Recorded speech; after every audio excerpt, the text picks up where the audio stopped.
last night. What a game. Monday night in Jacksonville. Clearly, we kicked it off with all of our great We've heard more there. Duvals in the last 6 months because of Liam Cohen's not great Duval and obviously being 4-1. You know what? It didn't matter. He wasn't great at the Duval. He's a pretty great coach. Dan, Mina, Marcus Spears is here as well. Tons of reaction to that game coming. We're going to get to it. There's the wave. That means we can officially start. We have breaking news. The Bengals are trading for Joe Flacco. Cincinnati gives up a 5th-round pick and gets a 6th-rounder and the quarterback from the Browns. Flacco is Cincinnati's quarterback until Joe Burrow can return from his turf toe injury. I'll be completely honest here. When this happened, we had some interesting reactions texting each other. Dan, what do you think of this move? We'll start with you. Why? Why, if you're the Bengals, with that offensive line, this offensive line has been bad for years. It still is bad. It's been mitigated by Joe Burrow. Joe Flacco is not going to be the person to overshadow that. And then the other thought was, do they in Cincinnati think that Joe's coming back? Like, is this the move that signifies, no, they have belief that Joe is going to come back maybe mid to late November, and they're just trying to keep themselves in the race so when he comes back, if they can get on that final 4 or 5 game run and get into the playoffs. But this one's odd to me. Even if that is the goal, this isn't the right quarterback to get there. I understand that there's a dearth of options, but to your point, Joe Flacco was terrible under pressure. In fact, dead last in the NFL in QBR under pressure. QBR of 3. The Bengals' offensive line is even worse than Cleveland's, and they don't have a run game. Cleveland actually has a run game. So I understand that Jake Browning hasn't been good, but I failed to see the upgrade here. I know people are going to say, well, who else? But at least try to capture some upside, potentially. I just don't see the upside in this move. Yeah, I agree. The perplexing thing for me was that Jake Browning has been here. Like, are you going to get better with Joe Flacco? And then you said it, and we've been talking about it, how bad this Cincinnati Bengals offensive line has been. But I contend always, any offensive line lining up in shotgun 60 times a game is probably going to look bad in 2025's NFL, especially with Joe Flacco with an immobile quarterback. Like, this the guy you go to based on all of the problems that you've seen. I don't know if it's an understanding. I don't know if you think he can get the ball out quicker.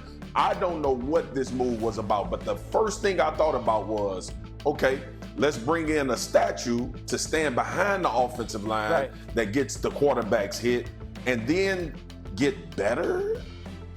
Yeah.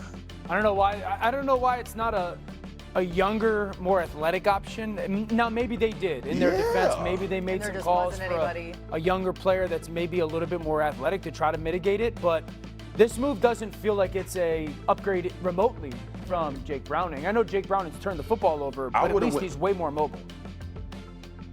Yeah, I would have. I mean, look, man, mobility, it's better, but I would have. This should have been Jameis Winston. Yeah. Or even Russell Wilson. I just don't get the Flacco part of it. I don't get it. Well, okay, from the Brown side of things. We down on this one, y'all. After trading Joe Flacco, we're perplexed. To the Bengals, Dillon Gabriel, Shedeur Sanders are the 2 remaining quarterbacks on the Browns roster. Dillon Gabriel showed some promise even in a loss. Bailey Zappi is on Cleveland's practice squad. That's that. Let's move on. Let's go back to last night because this is a whole lot more fun than that conversation. All right, Patrick Mahomes, the Kansas City Chiefs, taking on Trevor Lawrence and the Jacksonville Jaguars. Third quarter, Jags trail 14-7. Lawrence launches a pass to Travis Hunter. What a catch. Ridiculous job by Travis Hunter of just tracking the football. That was like that athleticism, that ball skill, the instincts that we often talk about with athletes. That's a very special, very difficult catch. And how about Lawrence here? It felt like Spags didn't have a great plan for the running ability of Trevor Lawrence in this game. Yeah, really good job. A couple times he saw seams and did not hesitate, put his back foot in the ground and took off. And the game is tied late third quarter. Mahomes throws an interception. Devin Lloyd runs it back for the pick 6. He had 2 interceptions the week before, Mina. Yeah, didn't anticipate him dropping out of that pressure look. His coverage instincts this year have been excellent. Arguably the most improved player in the NFL. Wow. He got a little tired there at the end. I don't blame him. It's 100 yards a long time. All right, fourth quarter, same score. Jags have the ball again. Lawrence, this time he throws an interception to McDuffie. Yeah, this is a huge point of the game. You know, start of the fourth quarter and you're up by a touchdown. This should have been pass interference. Fortunately for the Jags, it doesn't hurt them because the Chiefs immediately turn it into a tie football game. So it's tied 21-21, under 2 minutes to play. Chiefs on the 2-yard line. Mahomes Sends it deep down the sideline to Hollywood Brown, and that's a gain of 20 yards. Spectacular catch. Yeah, we saw a couple plus plays by Patrick Mahomes last night, and Hollywood Brown had a couple moments on the sidelines that were good, and then Kareem Hunt punches it in, they take the lead. Yeah, so now Trevor Lawrence, he's got to make something happen right here. A minute left to play. Lawrence to Brian Thomas Jr., who hadn't been super involved in this offense, and that play mattered big time. One of the best throws of Trevor Lawrence's career. Agree. Right there. So impressive and such a big moment. And then Trevor Lawrence right there. Ooh, it seems like an interception to Brian Cook. The entire stadium lost its breath, but ends up being called for pass interference. And then this is the craziest play you're going to see in quite some time. Lawrence gets stepped on. He falls down. He gets back up again. It didn't matter. He said that was just how they drew it up. Kind of, but not really. Look, I've had that been stepped on many a times before. Honestly, that's a great play by Trevor Lawrence. Wait, what are you thinking watching this? Did you think this had any chance? God, no. I thought it was like, oh my gosh, it's going to be awful ending. Oh, I'm calling it Trevor with me after the game. Dufall. Just panic, sheer panic on the ground, we didn't have any timeouts, got stepped on coming out, and I was like, I got to get up, and I was just going to throw it out of bounds to stop the clock, and then there was really no one around me, so went and made a play. What we do is truly the most pretty thing in the world. But guess what, man? Guess what? Guess what? Winning feels good. I'm so proud of the way you compete. And I'm so proud to be your coach. I'm so proud to be your coach. Great job, Trevor Lawrence. Get us a break.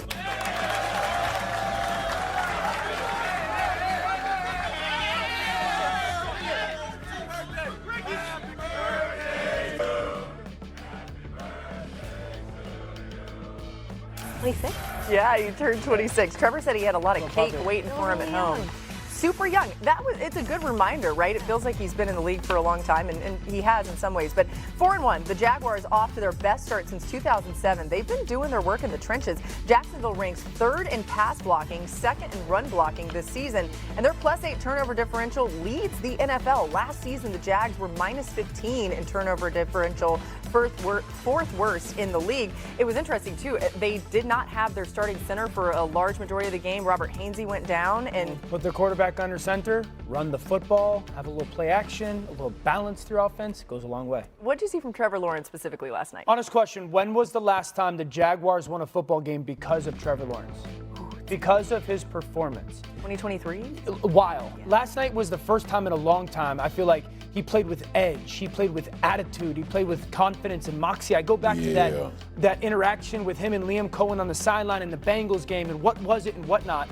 And for feels years now, we've been begging Trevor Lawrence, don't be so robotic. You're a freak athlete. Take off with your legs and be impactful to the game. That's the story of the game. I think it's the story of the moment last night heading for the rest of the season. That this was the first time he played with attitude and edge, and you saw it with his decision making and him taking off with his legs.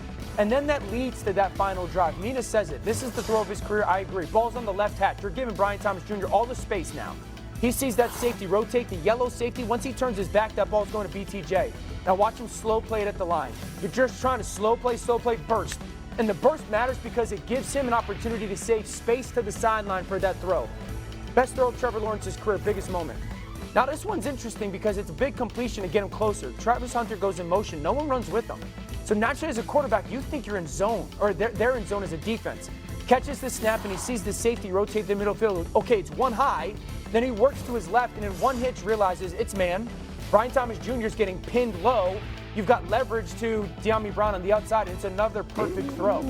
Like that's the thing that was so impressive last night was I saw this guy stare across the sideline to the best player in the world and be like, I can play with you. Yeah. And finally do it. And then the throws to win it were, it's why he went #1.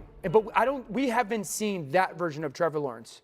I'm glad you included the Brown throw. The Thomas Jr. throw has correctly gotten a lot of attention, but that throw was really impressive. Like, that was really good coverage on him. Quick too. And it took me back to, you asked when was the last time they were winning games because of Trevor Lawrence. I think back to the season when they went to the playoffs where he was really playing out of his mind. And that throw, the out, was probably the best tool in his arsenal that season. Throw. He was 9 for 9 on outbreakers. It's something that Brian Thomas Jr. is excellent at.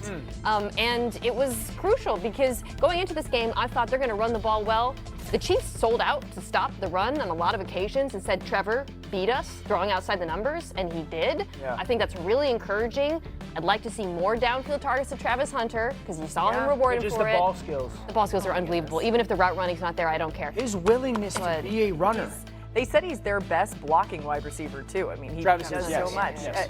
He also, too, like watching him on the sideline, he never sits down. It's crazy. Obviously, he's involved in both sides, but even when he could get a break, tired. Like, I don't know. I'm watching him thinking, I'm tired just watching you. Also, one more point before we go to Marcus. You mentioned the interaction between Liam Cohen and Trevor earlier this season. Yeah. Watching them last night, anytime Trevor had bad plays, because he had some unfortunate moments in this game, some penalties he was responsible for, Liam would go over and tell him, just forget it. Yeah. That didn't happen. But not, Move on. but not baby him in a way. No, Be like, it was hey, just dude, like, move go, on. Go, like, yeah. Exactly, and you could see that confidence being instilled in him. All right, Marcus, the Devin Lloyd pick six was a turning point. How did that happen?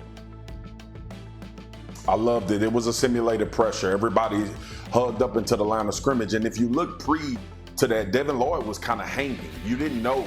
And he fooled Pat for real because early in the down when they were lining up as a defense, he wasn't into the line of scrimmage.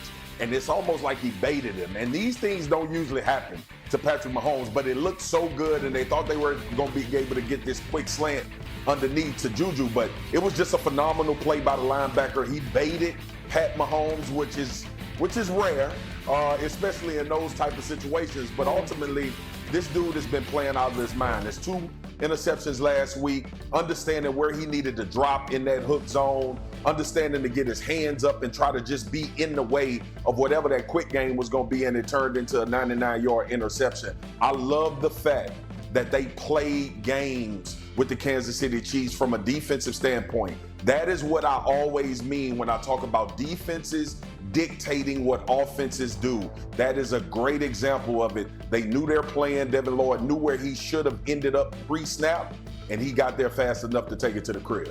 Yeah, earlier I said Devin Lloyd might be the most improved player in football, which isn't to say, he was so bad before, but I think with him we're seeing something that we often see in the NFL, which is the linebacker position is really hard. Yeah. It takes a while to learn, to master. Yeah. He's had different coaches, but to Marcus's point, you don't get interceptions, the number he leads the league right now, through luck. There's such an awareness when you watch him in coverage of where the quarterback wants to go with the football. That comes through experience, and it's a reminder to these teams. Sometimes you got to be patient with the linebacker position in particular. Yeah, I think there are some, I want to say new additions, but maybe some guys that have grown. Like Jordan Lewis made a big stop on third down. That was huge.